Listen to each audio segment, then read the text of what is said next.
Hello, hello, hello. Welcome to the Joe Luca Real Estate Show. I am Joe, and I'm your host every Tuesday evening right here on WNRI 99.9 FM 1380 on the AM dial, and of course streaming 24/7 without any paywalls at WNRI.com.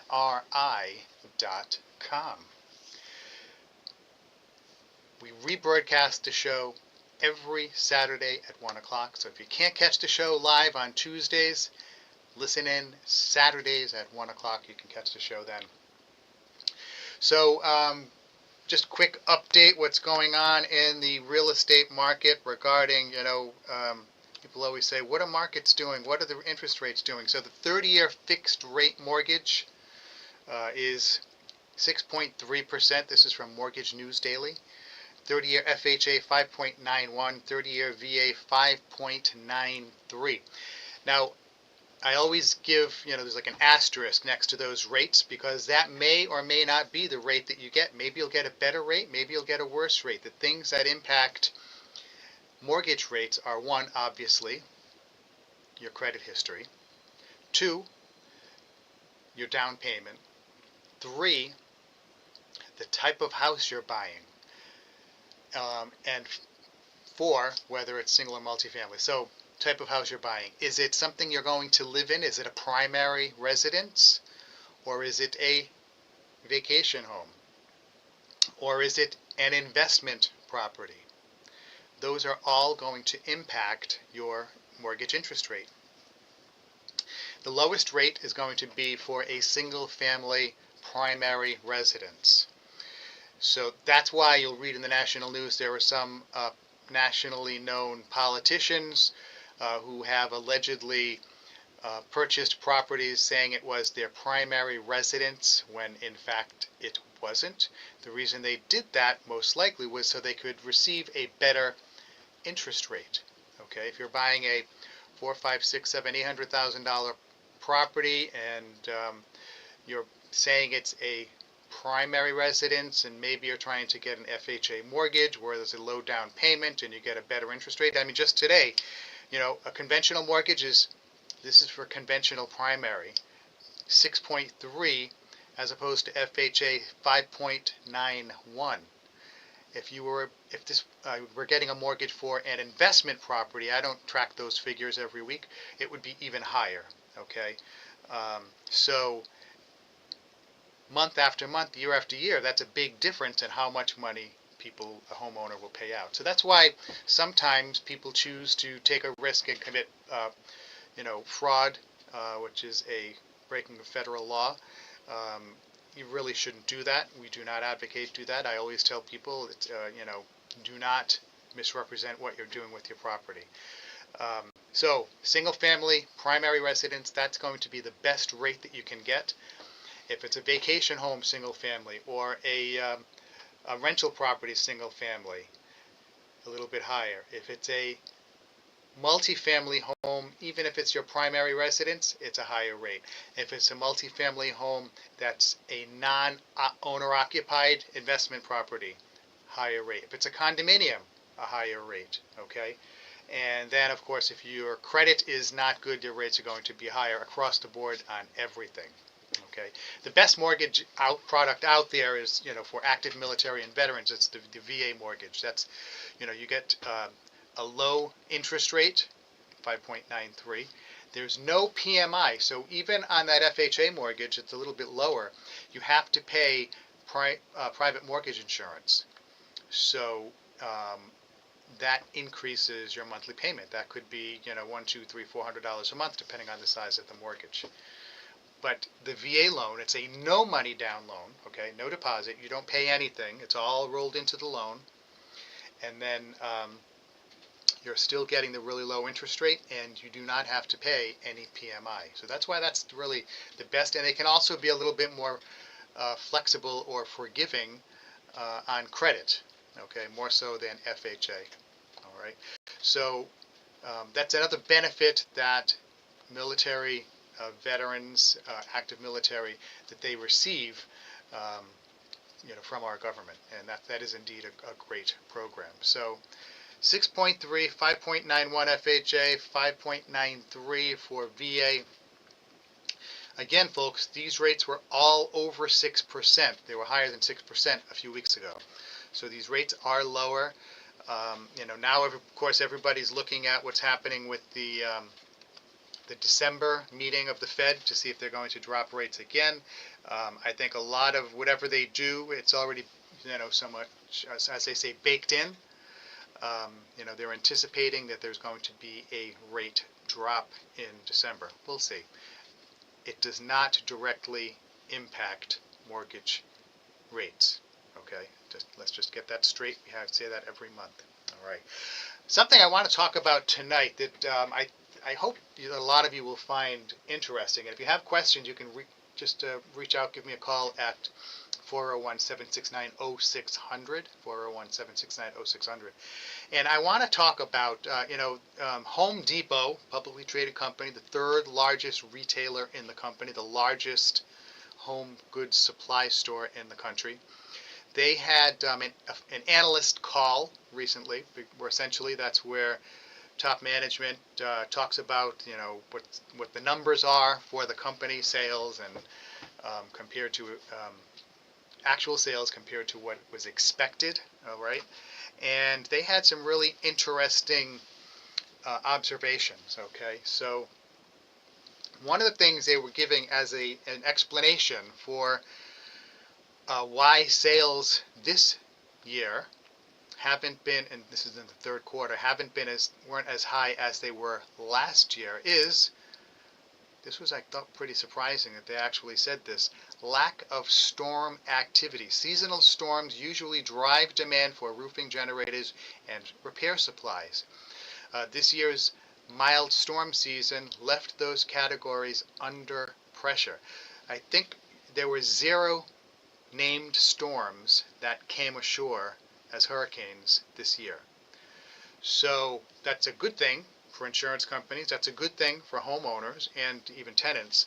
But apparently it's not a very good thing for Home Depot and presumably Lowe's and other big box retailers like that, because people aren't buying the supplies to repair their houses.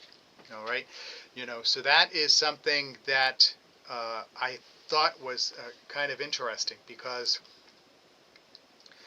who would have thought that? I mean, when you think about it, yes, it does make sense. But I wouldn't have thought that just off the top of my head that would have really impacted store sales that much. Okay. Something else I wanted to just go into that a little bit deeper. For their sales going down is consumer uncertainty. And this is something I've talked about on this show regarding home buyers and home sellers. But this is shoppers remain cautious, deferring large discretionary projects like kitchens, bathrooms, flooring, while focusing on smaller upgrades. Okay. And then something else they attributed to the downturn in sales to is comparable sales growth decelerated across the quarter. Okay. And there's stable core demand. So excluding storm-related categories, demand remained relatively steady, but not strong enough to offset the broader headwinds. Okay. So Bank of America Securities said that the sales miss was due to weak housing turnover and lack of storm demand. D.A. Davidson, another financial company, said the mix shift towards lower margin wholesale businesses pressured profitability. I agree with that. Now, this is something that kind of, again, it really, is a reflection of what I said for consumers in general. Our economy, the consumers, do not like uncertainty. So anything that can provide or can be a reason for uncertainty, it's going to create uncertainty, which is going to make people either change their behavior or delay or elongate the decision-making process. okay? And we've talked about before, there are interest rates, the problem with interest rates, are they going down? Are they going to go higher? Tariffs, what's going on with tariffs? Also, the government shutdown. So those are three major situations that adversely contributed to, I don't want to call it a malaise, but it's just kind of like an elongating of the decision-making process when it comes to buying homes, selling homes, and then, of course, completing or undertaking larger uh, construction projects on the home. Now, these projects are still occurring, okay? There are people in the economy that are still spending money, and what we're experiencing right now is something that's referred to as a K, like letter K, economy. And this is since COVID. And what's happening is, you had COVID, we had real high inflation during the Biden administration, and things have started to settle down the past, 10, 11, 12 months. And as things settle down, the economy starts to recover, but in different areas, not across the board. So, of course, everybody talks about the record closing numbers for the stock market. So that's great, and that is, think of the letter K, the part of the K, the arm that goes upward. Those are the people who are more well off, and those are the people who have money in the stock market. So they're spending money more, I guess they're a little bit more fluid with their funds, okay? So if it's buying a home, if it's rehabbing a home, updating a home, they are more likely to do that because they're flush with cash, or their stock accounts are higher now, so they can, do some profit taking on stocks that increased, 5, 10, 20%, and use that money to do whatever they want. The bottom leg of the letter K, okay, that is the lower portion economically of the consumers, okay, that are living a little bit more, they really depend on having a paycheck every week, depend on expenses not going up too significantly. Something else that's adding uncertainty to the economy for the consumer is what they're talking about with electricity. The price of electricity is supposed to really increase this winter. Not just in Rhode Island, not just Massachusetts, but nationwide. And I can't remember the percentage, but those numbers are increasing. So, you're working hard, the wife is working hard, maybe one of the kids is working hard. If you have a 20, 30, 40% increase in an electric bill, some food products are still more expensive than we would like. Gas and home heating oil, those numbers are coming down, but they're not as low as we would like, at least as low as I would like. I mean, I paid, I think, $2.87 today for a gallon of gas. Would be nice if it were closer to 2, but we've got to give it time. But it's definitely a lot better than 3, 3.5, 3.60, whatever I was paying a year ago. It was definitely a lot higher. Okay, so these are the things that are contributing in general to the consumer decision-making process, and the portion of the consumer that is at that bottom part of the letter K in our K economy that is a little bit hesitant to, dig into the savings account or start spending money and making major repairs. Okay, so that is something that I think we need to really think about. Home Depot, just to follow up, they expect continued pressure in Q4, okay, through the end of the year, from some of the same factors: lack of storm activity, consumer uncertainty, and housing weakness. Now, the hurricane season just ended this past week, so we typically don't get hurricanes in November and December, or the end of November and into December, so hopefully, that doesn't impact them that much, because they shouldn't be counting on that, I would think.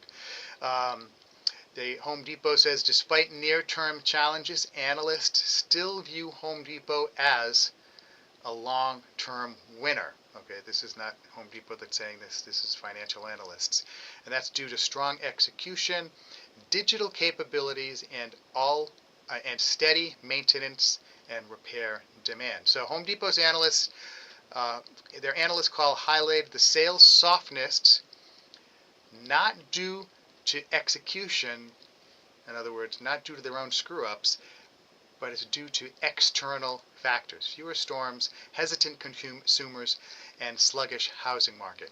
And I think that's pretty legitimate. It's always good when people take responsibility for things that they do wrong, when they do things wrong, but it doesn't appear, Home Depot is really, they do a great job, executing well. They have their system down, whether you're going to a Home Depot in Rhode Island, Michigan, or California. They all are very well attuned to what's going on. Now, for housing market and home sales, this is something that definitely contributed to the downturn or the sluggishness of Home Depot sales, because every time a home is sold in this country, over $100,000 is injected into the local economy. Now, a good portion of that is lawyer fees, real estate commissions, but a lot of it goes for repairs that homeowners will do to their home. Okay? But if they're not doing it, if they're holding off, so you move into the house and you're not going to redo that kitchen just yet, because you don't know what's going on with interest rates. You don't know what's going on with your job. Oh, everybody's talking about AI taking a lot of jobs. Am I going to lose my job due to AI? Something else contributing to consumer uncertainty. Okay? So, I wouldn't be surprised if shoppers spend less this Christmas on gifts. Maybe don't buy those big ticket items. Okay? Or do big ticket home improvement projects. Okay, maybe just push everything off until the spring. They're generally, it seems, people are hopeful or optimistic that the economy is going to get out of this sluggishness by this Q1, Q2 of 2026. And certainly we will not be experiencing any storms getting into, or hurricane storms anyway, getting into January and February. Now, mortgage rates and financing, again, this uncertainty, we just have to work through this. We know that there are going to be changes. I do not see, this is your humble host, I do not see anything indicating that rates are going to increase from where they are. I think they're probably going to stay the same or trend downward. The president is, excuse me, he can replace the head of the Fed president. His term expires in May, and they're going to announce a replacement allegedly by the end of this year, beginning of next year. And, this guy has been a little bit resistant to reducing interest rates. Okay, so, why this is significant. Okay, when interest rates drop, that means the consumer has more money to buy things. Okay, so they can buy another pair of shoes, buy more clothing, maybe go out to eat. If they're not spending as much money on car loans or credit cards or store charges, these are the things directly impacted by the Fed funds rate. Then they're going to spend money elsewhere, so that will strengthen the economy. Okay, wages have been increasing, inflation has been trending down. Those are two other things that will contribute to strengthening the economy, strengthening the consumer, and then also helping drive mortgage rates down. So the lower mortgage rates go, perhaps the more likely homeowners will be to sell house one and buy another house, so that will increase supply even more. That's something that we really need to do. That's why I really like the idea of the portable mortgage that was being talked about for a bit a couple of weeks ago, and that would be an awesome way to increase activity. Of course, there would have to be other steps taken to assure that the bank is not exposed unnecessarily to excessive risk. But I think that that would be something that could definitely contribute towards increasing supply. Something else I would love to see, everybody talks about all of these programs to help home buyers. I think we need to have some programs to help builders, developers, or home sellers. Okay, so ideally home sellers, because that's something, if you could incentivize homeowners to sell their home now and not to wait, that would be an instant boost to the housing market, like immediately. Okay, so if I'm just going to speculate, if the president said, okay, we will have a program that will a tax credit for home people who sell their home whose interest rates are higher than X, so that they buy another home, or interest rates are lower than X, so they buy another home. This tax credit will offset the differences in that interest rate. I don't know if that would work. I'm just kind of talking extemporaneously, but something like that would have an almost immediate effect. Then it would be a matter of people thinking it over and deciding, yep, you know what, now's the time to do it.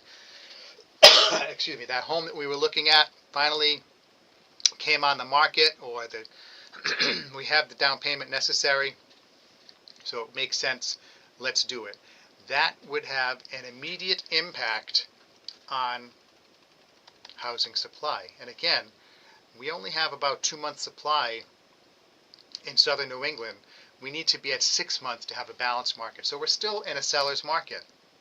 Okay? Excuse me. Now, some big picture economic signals. Housing, the housing market, often leads the broader economy. So, sluggish turnover, cautious consumers, and delayed projects suggest slower economic momentum. And everything is slowing down. Transactions are taking longer. Houses are taking longer to go under contract. Everything has been slowing down. There's a switch towards more tangible assets. Okay, so in uncertain times, tangible assets like property retain value better than equities, okay, like stocks. I don't know what's going to happen with the stock market. I guess if I were a betting man, I think it would continue to be strong and increase. But I do agree that housing, tangible assets, residential real estate in particular, is definitely more of a solid bet than equities, which can fluctuate from one day to the next. Okay, so just home sales activity. So low inventory. Providence only has about 227 homes for sale as of late October. They only had 86 new listings. This is scarcity that keeps competition strong despite higher mortgage rates. Okay. Sales volume, okay, 121 homes sold in the month of October, which is nearly flat year over year. All right. Now, we don't have the November numbers out yet, but they should be coming out shortly. Average home sales in Greater Providence area, $419,000. That's up 1.1% year over year. The median sales price, $486,000. That was for September, which is up 3% year over year from September the year earlier. List price, $539,000, the median list price as of October, suggesting sellers are optimistic, but buyers are trying to negotiate down, which is why we're seeing price reductions, because people are waiting for prices to come down and not jumping on properties right away. Now, we all see some houses that go under a contract very quickly, but I can assure you that I have my thumb on the market, talking to my colleagues every day, and houses are taking longer to sell. There are fewer people coming to open houses. Sometimes we have open houses and no one shows up.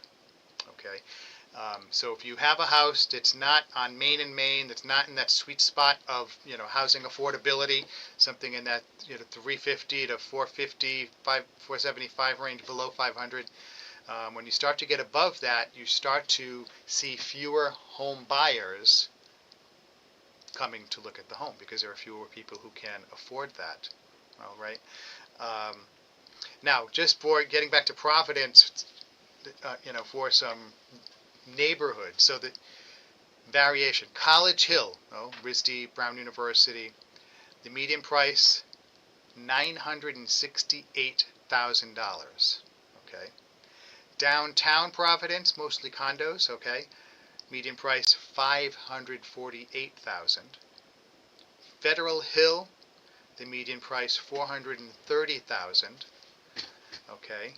And Valley, Smith Hill, 369 to 373. That's the price range over there. So you notice that's a lot of variation from 369 all the way up to 968 for the change in sales prices. Now, I can assure you there are a lot fewer homes selling in that 968 price range on College Hill than there are selling on in the Valley, on Smith Hill, Mount Pleasant, and those areas, okay? Because there are more people in Rhode Island who can afford lower priced homes. And those are the homes that will typically go more quickly because there are more people who can afford to buy them. Now, if we were up in Greater Boston, income up there is a lot higher than it is down here.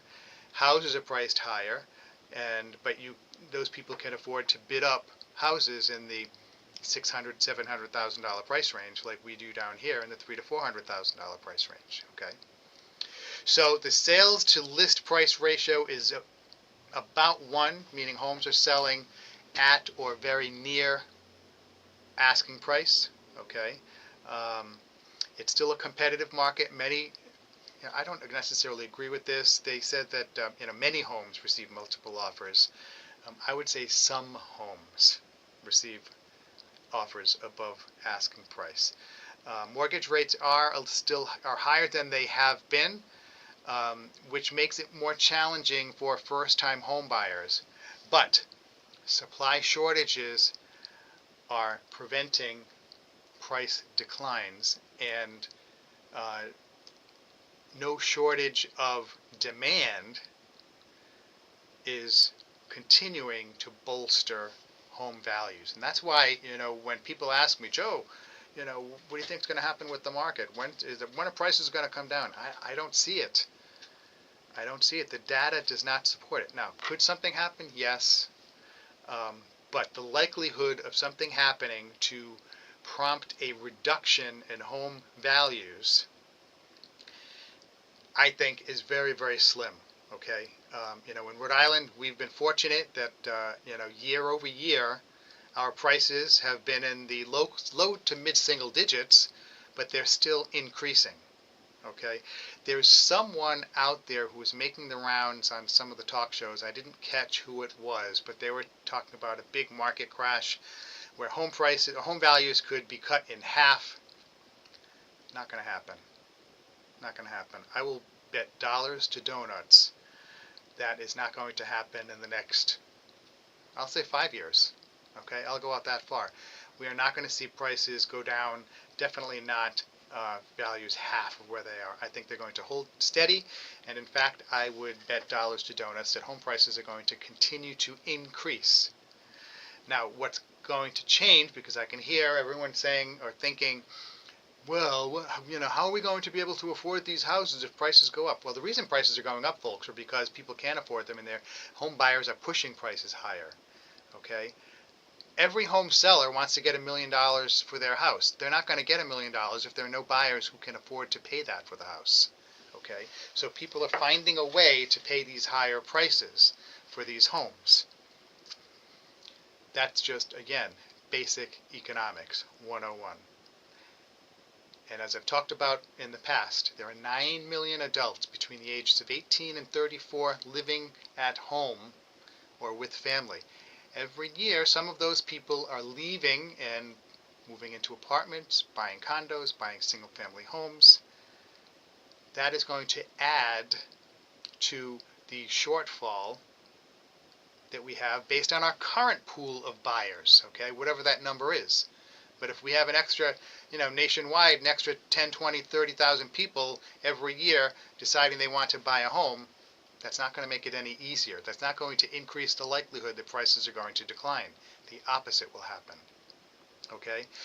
Now, some folks have said, well, all these people that are getting deported, that's going to ease up. Well, yeah, I think most of these folks who are here, and if they're leaving, I think about the numbers I heard were about 600,000 were deported and 1.5 million have self-deported. So call it 2 million people that are freeing up apartments, residences for other folks. So I think the rental side of things is going to lighten up more than the sale side of things as a result of this shift in population.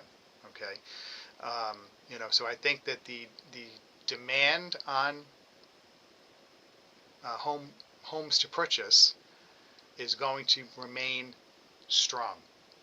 Okay. Now, outlook for Greater Providence and Rhode Island, the forecast suggests a 3.5% price appreciation in 2026. Slower than in past years, but still positive. There's consumer caution. Local buyers are hesitant on big discretionary moves. I will say that that's true, but I will also say that I have buyers who are buying homes in that $400,000 to $500,000 price range, and they're just delaying the repairs they're going to do. They're still buying homes, okay? So that's going to support the values that we have and also contribute to increasing values of homes moving forward, especially as wages increase. Real wages have increased over 1% this year, okay? So I don't know what the exact formula is, for every 1% increase in real wages, how much does that increase in the ability of someone, how much more house can they buy? I should probably figure that out. But, real wages are going to make it easier or more likely that people can push up prices because they'll be able to afford a higher monthly payment. And again, folks, people are looking at what they can afford to buy, what they can afford to pay every month, not how much they're paying for a house.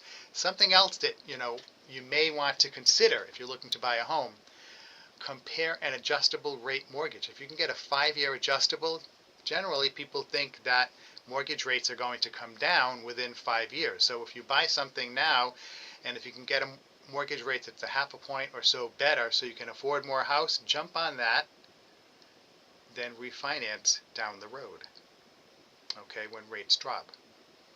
That's why it's worth talking to. Of course, I've got a great group of lender partners that I work with, and they're all local folks, okay? If it's Edge Home Finance, Embrace Home Loans, Jeff Gaccione, I've got Sean Hogan over at Shoreham Bank, I've got Freddie Almeida over at, and Joel over at Navigant Credit Union.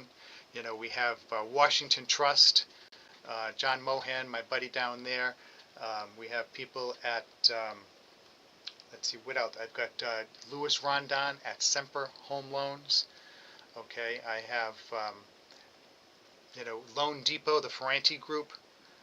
They've got some, great products over there. We're probably going to get them to come on the program at some point in the next year, in 2026. Ryan Ferranti, he is on the Ferranti Group, obviously, at Loan Depot, and he is joining the National Association of Hispanic Real Estate Professionals. Like myself, I'll be president of that organization in 2026, the Providence chapter. Ryan's coming on. He's going to be our Government Affairs Director. So we'll have him on and we'll talk about government affairs, we'll talk about mortgages, et cetera, et cetera. And last week we had Anthony Betancourt from Compass Title and Escrow on, and he talked about a lot of the great things that they're doing. And we also, talked about some opportunities that are out there for folks. And, If you have questions, you're thinking about buying something, you want to kind of toy with the idea of becoming an investor, I have a team of people that can help you with that and determine whether you can or can't do it. If you want to, what you need to do so that you can qualify and be able to, be able to do that down the road. Now, I mentioned earlier there's someone on the, making the rounds on the talk shows talking about the big price drops, and they probably read this article that was at Realtor.com. It was written by Keith Griffith, and the headline is "Home Prices Are Falling in More Than Half of Major Cities." Okay, we are not in that group, nor is Boston. Okay, so they're saying the value of single-family homes rose 1.3% in September compared to a year earlier, according to data from S&P Cotality Case Shiller. It marked the weakest annual gain. Now, it's still a gain, folks. It's the weakest gain, but it's still a gain. Okay. Among the 20 major metro cities tracked, home values fell on an annual basis in 11. And where were they all located? Dun, dun, dun, dun, dun. If you've been listening to the show, you know, in the Sun Belt. Okay. All 11 are located in the South. Okay. And West Tampa, Florida, and Phoenix continue to see the largest year-over-year declines in home prices, with prices falling 4.14 and 2.02% respectively. Okay, let's put a pin in that, because that guy who's running around, home prices are going to crash, be cut in half. We're down 4.14% and 2.02%. Surprisingly, I can't believe this, Chicago saw the largest gain in home prices, which rose 5.45% and outpaced the 5.25% gain in New York City. Previously, New York City had led that. Okay, so let's see, of the major cities with declines, Atlanta has the smallest decline, 0.15%. Okay, that's 0.15%. Los Angeles, of the major cities, had the smallest gain, 0.32%. And of course, Chicago had the largest gain at 5.45. Okay, so we are not experiencing any declines around here. In the little state of Rhode Island, we have 39 municipalities. Home prices have been holding steady or increasing year over year. I anticipate at the end of this year, when we get the annual data from MLS in the beginning of January, we're going to see a net increase, probably in the 4 to 6% range. Okay, I'm going to go out on a limb. I'm going to predict that 4 to 6% year over year. Okay, that is optimistic. Okay, but that's the kind of guy I am. I'm cautiously optimistic. Now, that will, I think, continue to increase through 2026 because interest rates are generally forecast to be coming down. As interest rates come down, that's going to make it more challenging, because more buyers are going to have to increase the amount that they're going to pay for a property because there's going to be more competition. Okay, but I just want to, I like to kind of explain the data, because sometimes the headlines and the way information is presented in these articles, it makes it seem like it's all bad. And I get it, negative headlines, that's what sells newspapers, that's what makes people, that's the clickbait. September marked the 4th straight month that national home prices grew more slowly than overall inflation. Okay. With the annual increase in home prices 1.7%, 1.7 percentage points lower than the 3% year-over-year gain in the consumer price index.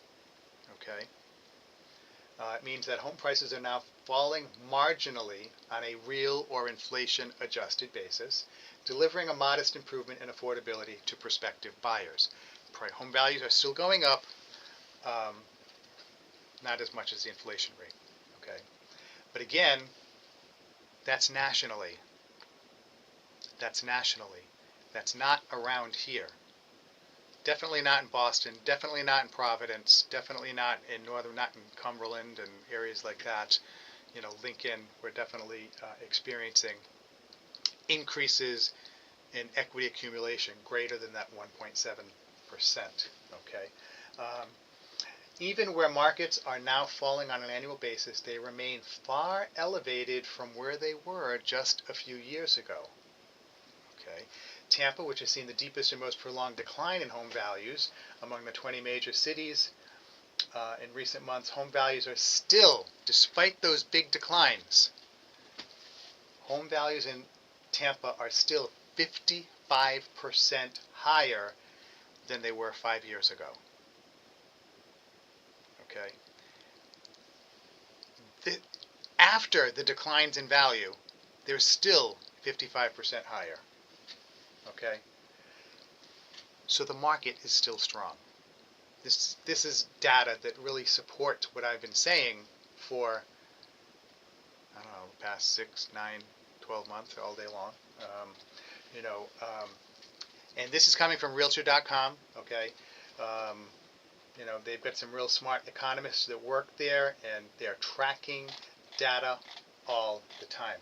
Now, I wanted to also talk about briefly about the 50-year mortgage again, because I saw something on here that okay, what is, oh, Trump defends a mortgage plan is not a big deal. Okay, and I think we talked about that last week. I don't want to waste too much time on that, but you know, something else, delayed jobs data drops surprising as housing market gains momentum. Okay, so this is something else that's interesting. This is also from Realtor.com. Okay, their chief economist Danielle Hale. After weeks of delayed data, we finally have an update on the labor market, and it's not exactly what most people expected. Dun, dun, dun, dun. Data that was delayed by the federal government shutdown, also known as the Schumer shutdown, is starting to trickle out. We learned that hiring was more robust than many expected in September, with 119,000 jobs added in September, largely in healthcare, food services, and social assistance industries. These are private sector jobs. Still, some sectors saw job declines, including transportation, warehousing, and the federal government. So that's to be expected that the federal government saw declines because it was shut down. And then, of course, transportation and warehousing because there was a decline in the amount of merchandise that needed to be shipped. Although government data on unemployment insurance claims has been remarkably stable, private data shows a jump in layoff announcements in 2025. Against this hiring and separations backdrop, the unemployment rate trended up to 4.4%. Previously it was 4.3%. Okay, so we're not talking a big jump. Newly released information underscores that Fed Chairman Jerome Powell alluded to following the October meeting. There may not be support for a Fed rate cut in December. According to the minutes of that meeting, quote unquote, many participants expected the policy rate to remain as is for the rest of the year. So we're not going to be seeing a rate increase. It would be nice if we have a decrease in the Fed funds rate, but you know, it's unlikely that that is going to happen. They're still adopting a wait and see picture. Now, I just want to give you some perspective. In 2020, the 30-year fixed rate mortgage was 3.72%. In 2022, it dropped down to 3.05%. Now, these are for 30-year fixed rate mortgages, we're over 6%. What did I say for today? It was the 30-year fixed rate was 6.3%, and the 30-year FHA 5.91%. So both of those rates, the 6.3%, that's double more than double what it was in 2022, that 3.05. Okay, so this is one of the reasons why home sales, the number of homes sold, has drastically been reduced, but homes are still selling. Prices are still holding firm. So again, I just caution you when you are listening to podcasts or the news, and it drives me insane when these political pundits are talking about the housing market. Stay in your lane, talk about politics, not housing. And that happens on all the channels, Fox, MS Now, CNN. Stay in your lane. Let the real estate guys talk about housing. Okay, so we are experiencing reductions in the number of sales. We're in the 4 million annually. We're in about, a little over 4 million homes are being sold per year in this country, as opposed to 6.6 million back at the peak. Okay, so what does that mean? That means that a lot of mortgage companies, a lot of loan officers are not originating nearly as many loans. A lot of real estate agents, realtors, are not closing nearly as many transactions. Okay? If you do the math from 6.6 million to, let's call it 4.4 million, okay? That's a good 30, that's over 30%, my quick math in my head. So, the number of sales is down. However, prices are still up. As we saw in Tampa, they're still up 55% after the big declines in value that they've experienced. Okay? So what does that mean? If you're sitting here or you're in Rhode Island and you own your own home, don't get worried. Stay calm. Make a decision based on your needs, your wants, and then what the data tells you. And in order to find out if that makes sense, if it makes sense for you to sell your home or buy a home or both, you need to talk to a good realtor. Of course, I'm licensed in Rhode Island, Mass. Joe Luca, Luca. You can reach me at 401-409-5030. You can text me at that number as well, 401-409-5030, and I will get back to you within 24 hours. Any questions you have, if it's about putting a house on the market, what did a house sell for, what would this house be worth? Sometimes people just want to know, what is my home value? I just got my new tax bill. I can help you with that. 401-409-5030. Shoot me a text. A lot of times I can't pick up the phone when you call, so shoot me a text and I'll get back to you ASAP. Okay? Folks, you're listening to the Joe Luca Real Estate Show right here on WNRI 99.9 FM, 1380 AM, and streaming at WNRI.com. Shout out again to Anthony Betancourt and his crew. We had Andrew Butler on with him last week, in-house attorney at Compass Title and Escrow. They do a great job taking care of buyers and sellers and folks refinancing. And of course, Vern Rainville. Vern Rainville is licensed by the state of Rhode Island to be a public insurance adjuster. That means he works for you, the property owner, not the insurance company. He will come in and he will look at your claim or potential claim, and he's not going to give you a number immediately because he's going to do some investigating, okay? And he will let you know what the real deal is, because that's what Vern Rainville does. 484-300-8495. 484-300-8495. Again, 484-300-8495. He will get back to you within 24 hours. I know it's not a 401 area code, but he is a Rhode Island guy, born and raised. Vern Rainville, public insurance adjuster extraordinaire. So I want to take a couple of minutes to talk about. So I am honored that I'm going to be installed by Mayor Brett Smiley, Mayor of Providence. He's going to install me as the 2026 president of the National Association of Hispanic Real Estate Professionals. No, I'm not Hispanic. You don't have to be Hispanic to be a member, and you don't have to speak Spanish to be a member either. I study Spanish, I speak Italian, but I have, this is a very dynamic group of the consumers and real estate professionals. Myself, my colleague Gloria Aligo, she's going to be installed as vice president, and we're having a gala, okay? It's a Christmas gala, December 18th at the Crown Plaza in Warwick, 6 to 10 p.m. We're going to have full dinner, live entertainment, dancing. It's going to be a lot of fun. So if you would like to participate in that, reach out to me, 401-409-5030. We'd love to have you get there. Tickets are $75. That includes a full dinner, dancing, live entertainment, and we're also going to have the Lieutenant Governor, Sabina Matos, speaking at our event, talking about a little bit of politics, a little bit of culture, and a little bit of housing, because that's what we have in common. Okay, but December 18th, if you are available, to Thursday evening, 6 to 10 p.m. Tickets are $75. You get to see me installed as president of the Providence chapter of NAREP. That's what we call it for short. And my colleague Gloria Aligo. And you'll learn a lot about the Hispanic consumer in this country, housing. There are going to be a lot of business people there, the movers and shakers in real estate in the Rhode Island area.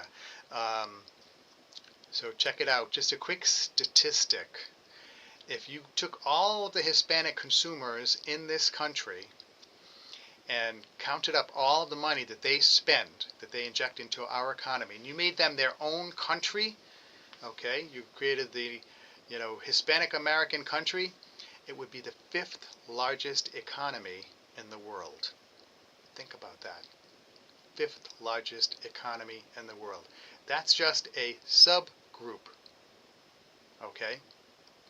Just a subgroup. So, pretty impressive group of people. I really appreciate them honoring me with the opportunity to be president of the chapter for 2026. Okay, so what's going on? Next week, of course, same bat time, same bat channel. We will be back. We'll have more real estate data for you. If you have any questions in the meantime, please give me a call or text me. Text me first, 401-409-5030. Again, 401-409-5030. And I will answer any questions that you have. I want to thank everyone for listening in. Forgot to mention it. Hopefully everybody had a great Thanksgiving. Please stay tuned. Rick Murney is coming on. Going to give you some great Bible interpretation, going over some scripture.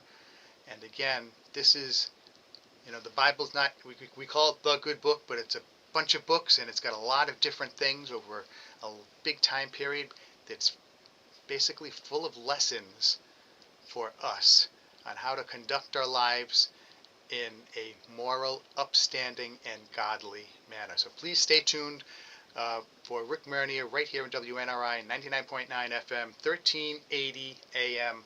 Take care, everybody. Bye-bye.